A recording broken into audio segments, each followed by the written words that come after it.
Dear students, आज हम कक्षा 10वीं के मैथ के पहले चैप्टर जिसका नाम है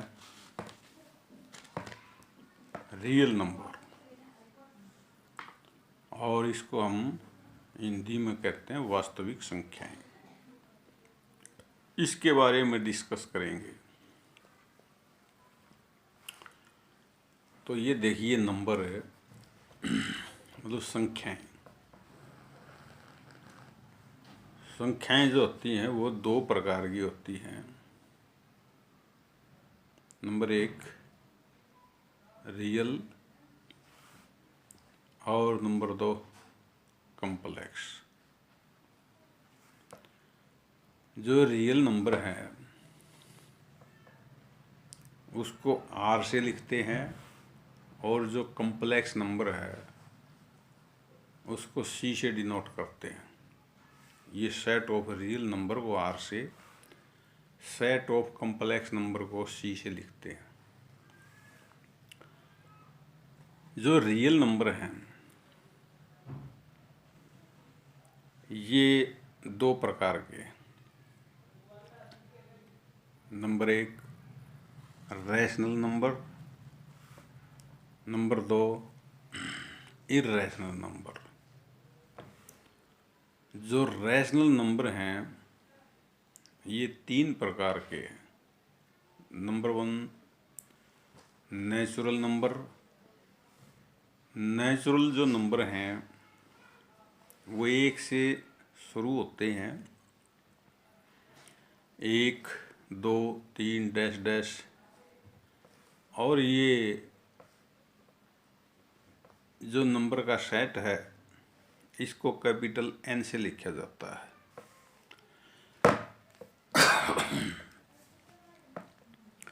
नंबर जो दो है वो है होल नंबर। देखिए ये जो नेचुरल नंबर हैं एक दो तीन चार, इस तरह से अगर इनके अंदर हम जीरो को भी ऐड कर लेंगे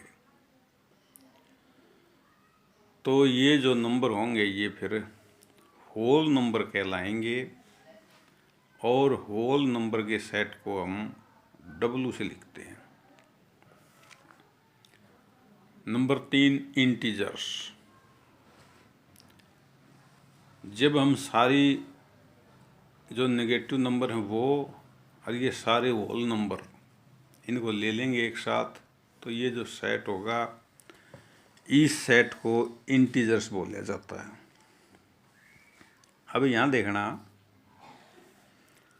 ये नेचुरल नंबर, होल नंबर और इंटीजर, ये सारे के सारे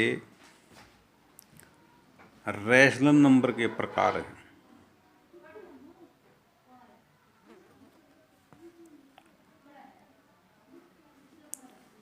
ये जो नेचुरल नंबर हैं ये एक दो तीन ये सारे यहाँ भी हैं।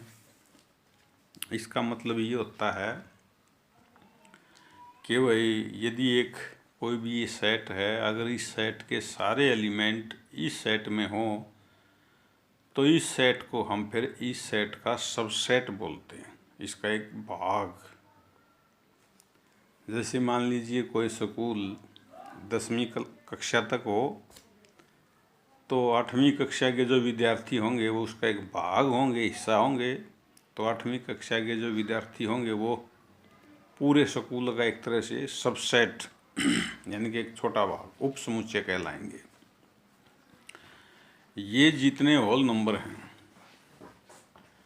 ये सारे होल नंबर यहाँ इंटीजर्स के अंदर हैं, मतलब ये होल नंबर इंटीजर्स का सबसेट हो जाएंगे। अब ये जो नेचुरल नंबर हैं, होल नंबर हैं और इंटीजर्स हैं, ये रैशनल नंबर की टाइप है। अब देखिए इन सब का नीचे हम 1 1 लिख सकते हैं, फिर हम 2 2 लिख दें इनके नीचे मान लीजिए, क्योंकि इनके अंदर ये सभी आ जाते हैं। फिर 3 3 लिख दिया, फिर 4 4 लिख दिया, फिर 5 5 लिख दिया, और इस तरह से वो सारे नंबर इकट्ठे कर लिए। तो वो जो नंबर होंगे वो नंबर रैशनल नंबर कहलाएंगे। अब यहाँ जो ध्यान देने योग्य बात है वो ये है कि ऊपर वाला न्यूमरेटर होता, नीचे वाला डिनोमिनेटर होता। तो ये जो डिनोमिनेटर है ये 0 के बराबर नहीं होना चाहिए। क्यों? क्योंकि 0 से भाग परिभाषित नहीं है। अब कोई भी जो नेचुरल नंबर हो या होल नंबर हो, इंटीजर्स हो, उसका नीचे में 1 लिख दें, और 1 लिखने से उसके ऊपर कोई प्रभाव नहीं पड़ेगा। जैसे मान लीजिए हम 3 को यहाँ से लें या यहाँ से लें या यहाँ से लें। अब ये जो 3 है ये नेचुरल नंबर भी है, 3 होल नंबर भी है, और ये 3 इंटीजर भी है। अब 3 के नीचे यदि हम 1 लिख दें तो ये रैशनल नंबर भी है। कहने का भाव ये है कि जितने नेचुरल नंबर होते हैं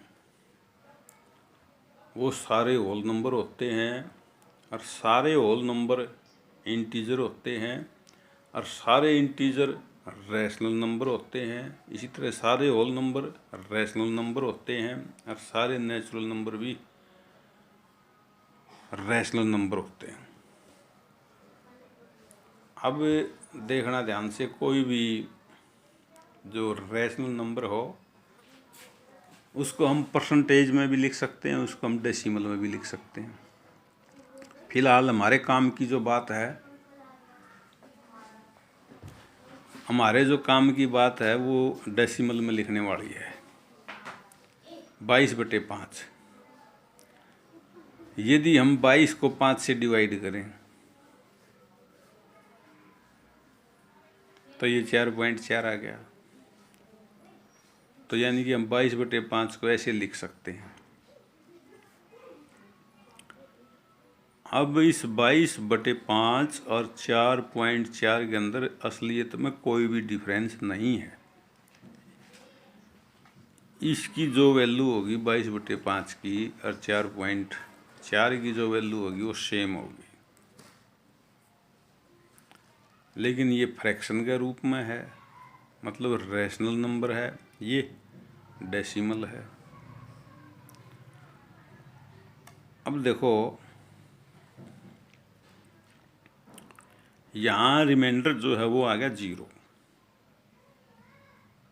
जैसे हमने इस 22 को 5 से डिवाइड किया तो ये हमने रिमाइंडर 0 निकाल दिया। तो इस टाइप का जो डेसिमल एक्सप्रेशन होगा या जो रिप्रेजेंटेशन होगी वो टर्मिनेटिंग कहलाएगी। बेशक कोई भी, जैसे यहाँ नंबर दिया हुआ है उसके बाद डेसिमल लगा के हम चाहे जितनी शून्य लगा सकते हैं, और यदि हम इस स्थिति पर पहुँच जाएं कि जो रिमाइंडर है वो 0 है, तो इस टाइप का जो डेसिमल रिप्रेजेंटेशन होता है वो टर्मिनेटिंग कहलाएगा। इस टाइप का जो डेसिमल रिप्रेजेंटेशन है वो टर्मिनेटिंग, मतलब रिमाइंडर 0। अब ये रिमाइंडर 0 है। अब ये आवश्यक नहीं है कि ये हमेशा ही शून्य आ जाए। जैसे 22/3 है,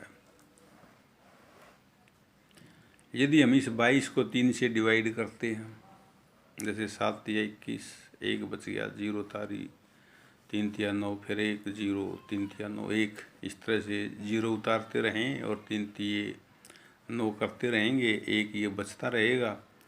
तो ये मतलब क्या होगा, ये ख़त्म नहीं होगा नंबर 1। तो ये जो बाकी प्रक्रिया है ख़त्म नहीं होगी, इसलिए हम यहाँ डैश डैश लगाएंगे, और ये 3 जो है ना ये बार बार आता रहेगा। अब ये संख्या के ऊपर निर्भर करेगा कि एक अक्षर बार बार आएगा या कोई 2 अक्षरों का एक समूह, या 3 या 4, कितने भी अक्षरों का एक समूह बार बार आ सकता है, यानी कि रिमाइंडर 0 नहीं है। तो इस टाइप का जो डेसिमल रिप्रेजेंटेशन होती है किसी भी नंबर की, उसको हम बोलते हैं नॉन टर्मिनेटिंग और रिकरिंग। मतलब ये टर्मिनेटिंग नहीं है क्योंकि रिमाइंडर 0 नहीं है, रिकरिंग है क्योंकि ये जो एक नंबर है 3 ये बार बार इसमें रिपीट हो रहा है, तो रिकरिंग बार बार आना। तो फिलहाल तक हमने ये देखा कि भाई जो नंबर है, जो संख्याएं होती हैं, वो दो प्रकार की, रियल और कॉम्प्लेक्स। रियल हमारी दो प्रकार की, रैशनल और इरेशनल। रैशनल हमारी तीन प्रकार की, natural number, whole number, integer. ये सारे के सारे नंबर भी रैशनल नंबर। अब रैशनल नंबर का जो डेसिमल रिप्रेजेंटेशन होगा वो दो प्रकार का, या तो टर्मिनेटिंग या नॉन टर्मिनेटिंग रिकरिंग होगा।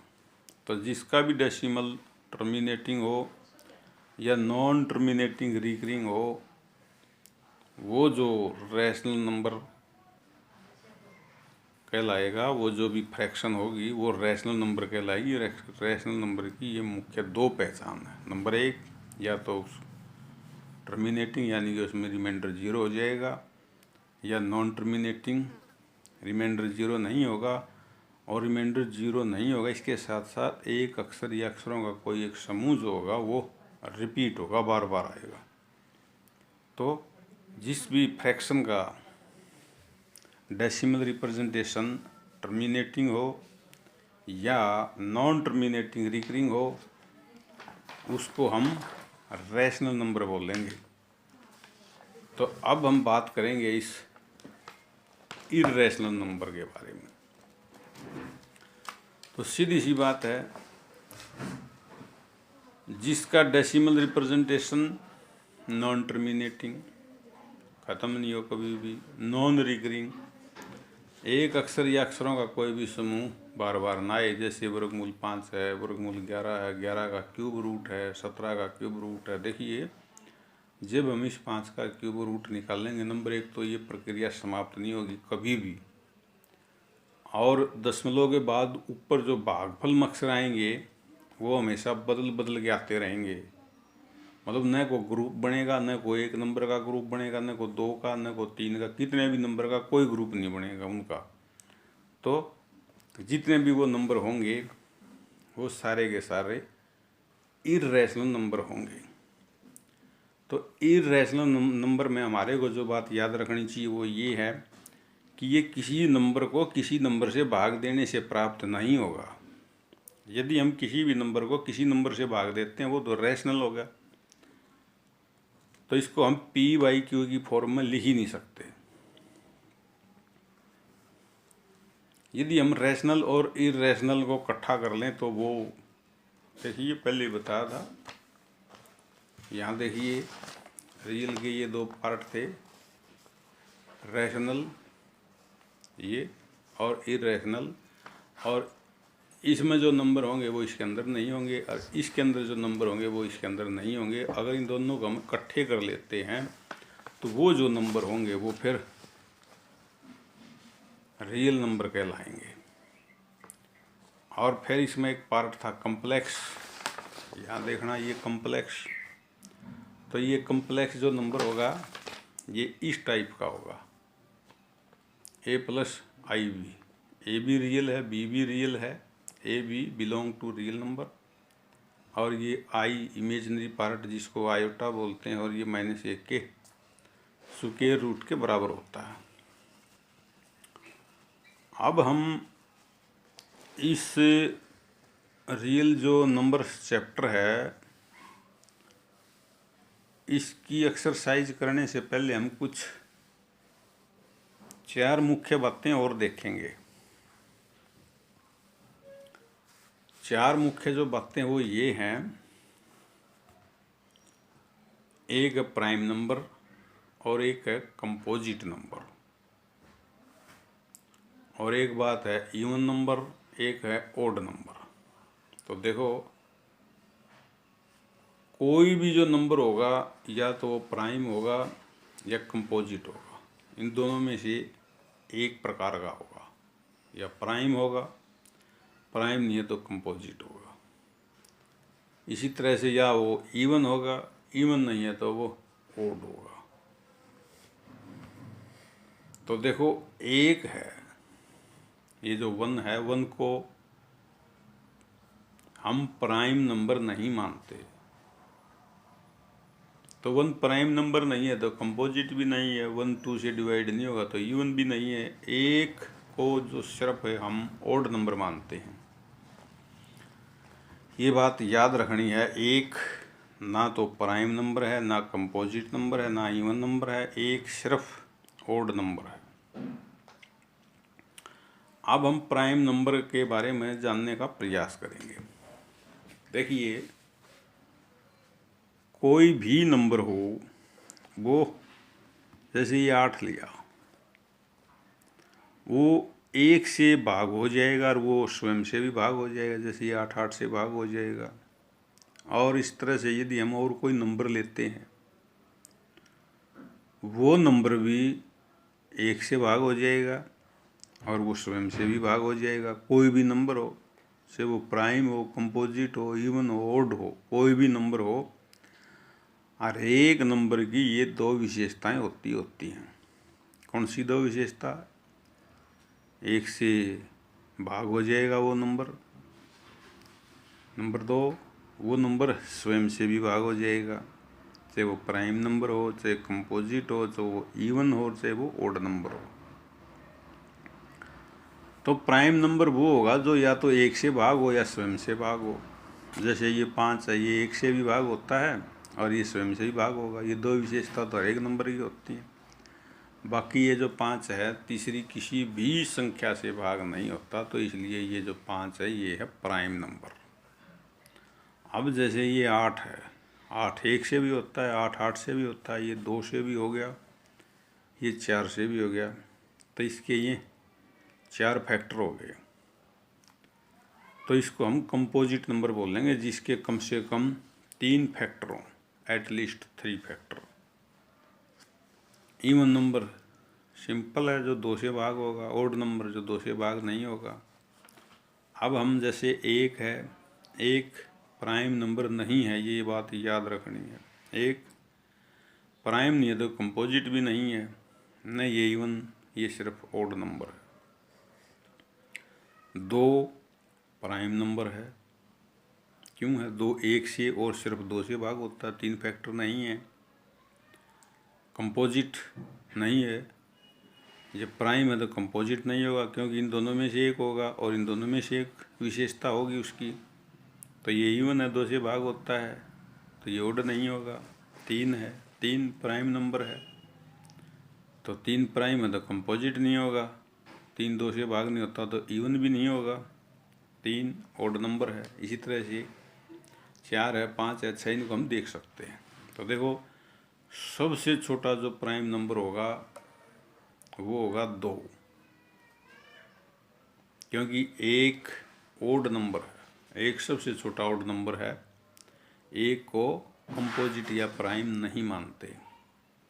सबसे छोटी जो कंपोजिट नंबर होगी वो कंपोजिट नंबर 4। सबसे छोटा जो इवन नंबर होगा वो 2। सबसे छोटा प्राइम नंबर 2, सबसे छोटा कंपोजिट नंबर 4, सबसे छोटा इवन नंबर 2, सबसे छोटा ओड नंबर 1। तो देखो, 2 जो है वो एक इवन नंबर भी है और 2 सबसे छोटा प्राइम नंबर भी है। तो 2 की 2 विशेषताएं होती हैं, इवन नंबर भी और प्राइम नंबर भी। बाकी 2 को छोड़ करके कोई भी इवन नंबर हो वो कंपोजिट नंबर होता है। 2 एक ऐसा इवन नंबर है जो इवन के साथ साथ प्राइम भी है। अदरवाइज कोई भी इवन नंबर, यदि हम 2 को छोड़ देते हैं, 2 को छोड़ने के बाद कोई भी इवन नंबर प्राइम नंबर नहीं होगा। सारे के सारे फिर कंपोजिट नंबर होते हैं। ये बात ध्यान रखनी है। अब देखो,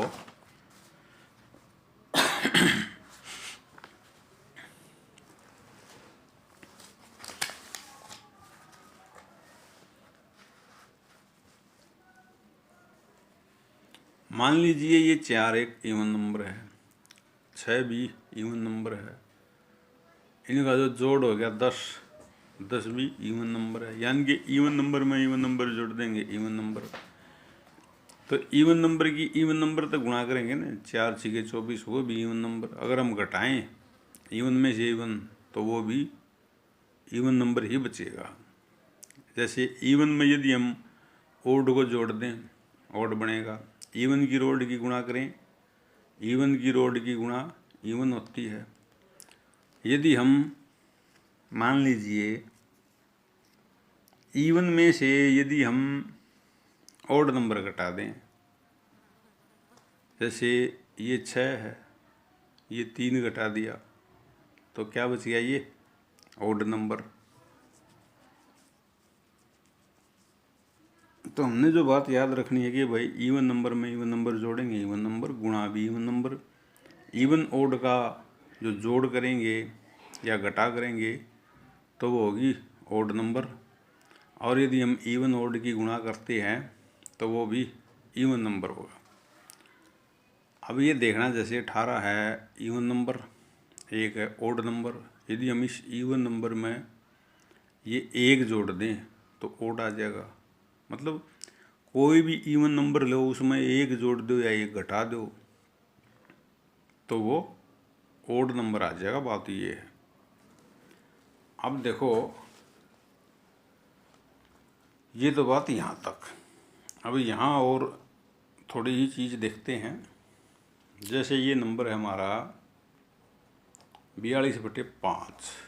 यदि हम इस 42 को भाग दें 5 से, 5 अट्ठे 40, तो ये ध्यान दीजिए यहाँ हमने इसको डेसिमल में एक्सप्रेस नहीं किया है। यहाँ हमने इसको डेसिमल के अंदर एक्सप्रेस नहीं किया है। तो ये 5 अट्ठे 40, 2 इसका रिमाइंडर है। तो ये जो 42 है इसको ऐसे लिखेंगे 5 गुणा में 8 प्लस 2, 5 अट्ठे 40 और 2 42। देखो ये जो है ये कहलाता है भाज्य, जिसको हम बोलते हैं डिविडेंड, जिसको हम भाग करते हैं। और जिससे भाग करते हैं वो भाजक कहलाता है, डिवीजर। और जो ये ऊपर आएगा ये होगा हमारा, ये जो होगा हमारा ये होगा भागफल। और जो ये नीचे बचेगा ये होगा हमारा शेषफल। तो अगर हम इसको देखें ध्यान से, 5 गुणा में 8 प्लस 2, तो यानी कि ये भाजक गुणा में ये भागफल प्लस ये शेषफल किसके बराबर हो जाएगा, भाज्य के बराबर। यानी कि ये भाज्य किसके बराबर होगा, भाजक गुणा में यू भागफल प्लस में यू जो रिमाइंडर है शेषफल। और यहाँ ये बात भी ध्यान देने योग्य है, जो ये रिमाइंडर है, ये रिमाइंडर कभी भी इससे बड़ा नहीं होगा। या तो ये शून्य होगा, अगर ये शून्य नहीं होगा तो ये डिवीजर से मतलब भाजक से छोटा छोटा होगा। तो इस रिमाइंडर की ये विशेषता होगी। यानी कि जो ये रिमाइंडर है या तो ये शून्य के बराबर होगा। अगर ये शून्य के बराबर आ गया तो हम ये कहेंगे ये जो भाजक है फिर ये इस भाज्य का एक फैक्टर है। या ये रिमाइंडर भाजक यानी कि डिवीजर से छोटा होगा, तो इस स्थिति में जो ये भाजक होगा ये इस भाज्य का एक गुणनखंड नहीं होगा। तो ये तो बता दिया कि भाई ये भाज्य जो होगा ये भाजक गुणा में भागफल प्लस शेषफल, और ये शेषफल भाजक से छोटा। तो इसका इस्तेमाल करके हम जो यूक्लिड लोगरिथम है उसको समझने का आगे वीडियो में प्रयास करेंगे। और आशा है कि आप यहाँ तक ज़रूर समझ गए होंगे। धन्यवाद।